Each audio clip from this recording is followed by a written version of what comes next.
Ayatollah Ali খামেনির এই নুরানি চেহারাটা আমার হৃদয়টা ভেঙে যায় যে একজন এরকম একটা মানুষ, মিষ্টি চেহারার, নূরে নূরান্বিত হওয়া মানুষ, তার মতো একটা মানুষকে এইভাবে করে দুনিয়া থেকে বিদায় করলো। এরপরও আরব নেতাদের কোনো ঘুম ভাঙে না।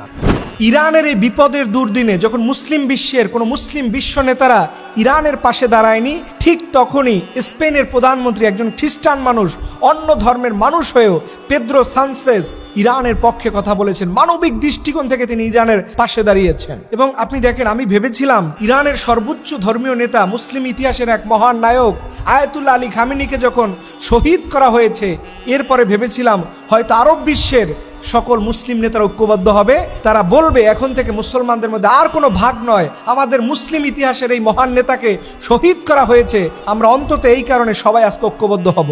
আজকে ইরানের উপরে যে অমানবিক কাজ করা হচ্ছে এই সাম্রাজ্যবাদীদের মাধ্যমে, এই যে ইরানের উপরে যতগুলো আক্রমণ হচ্ছে, এগুলো কিন্তু সরাসরি আমেরিকা থেকে আসে না, এগুলো আসে ইরানের পার্শ্ববর্তী দেশ, আমাদের মুসলিম দেশ কাতার, কুয়েত, আরব আমিরাত, সৌদি আরব, এই দেশ থেকেই তারা আমাদের মুসলিম দেশকে ধ্বংস করতেছে আর এই শেল্টার দিচ্ছে মুসলিম নেতারা।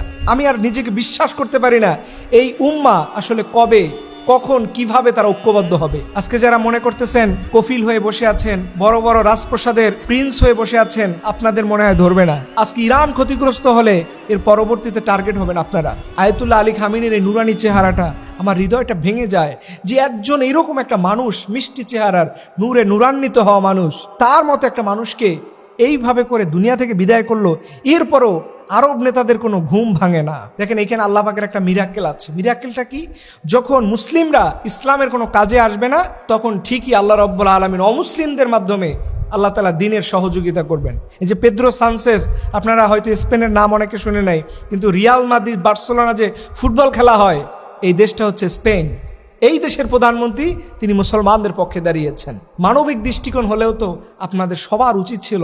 আজকে কি একটা শুরু হয়েছে, এবং আমি শুনলাম এই ইরানকে নাকি একবারে জাপানের হিরোশিমার মতো উড়িয়ে দেওয়া হবে। এই সিদ্ধান্ত তারা অলরেডি নিয়ে নিয়েছে। এরপরে দেখবেন মুসলিম বিশ্বের নেতাদের এটা নিয়ে কোনো পর্যবেক্ষণ নাই, তাদের কোনো ইনিশিয়েটিভ নাই যে আজকে মুসলিম উম্মাকে বাঁচাতে হবে। নিজেদের দরবার, নিজেদের খানকা, নিজেদের অবৈধ প্রধানমন্ত্রীর পদ, এগুলাকে বাঁচানোর জন্য আজকে তারা নিজেদের ঐতিহ্য ভুলে যাচ্ছে। আমি দেখলাম বাংলাদেশের কিছু কিছু হুজুররা এমন ফতোয়া দেওয়া শুরু করছে, তারা বলতেছে যে আয়াতুল্লাহ আলী যদি জান্নাতে যায়, ওই জান্নাতে আমি যেতে চাই না, আমি আল্লাহকে বলবো জাহান্নামে যাইতে।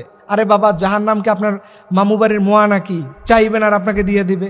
আপনি বুঝেন এটা কি বলতেছেন? দুনিয়ার আপনার মায়ের চুলার দিকে একটু হাত বাড়ায় দেখেন কেমন টেস্ট লাগে। আসলে এগুলো হচ্ছে উম্মার মধ্যে বিভেদ সৃষ্টি করা। যখন দুনিয়ার সব জালিম ঐক্যবদ্ধ হয়ে যায়, তখন আমরা শিয়া, সুন্নি, আহলে হাদিস এই ঐক্যের প্রাচীরকে আমরা ভেঙে দিই। এর জন্য আসুন আমরা আল্লাহর কাছে দোয়া করি, এরপরেও রব্বুল আলামিন যেন মুসলিম বিশ্বের নেতাদেরকে আল্লাহ তাআলা ঐক্যবদ্ধ হওয়ার তৌফিক দান করে। সবাই আমিন।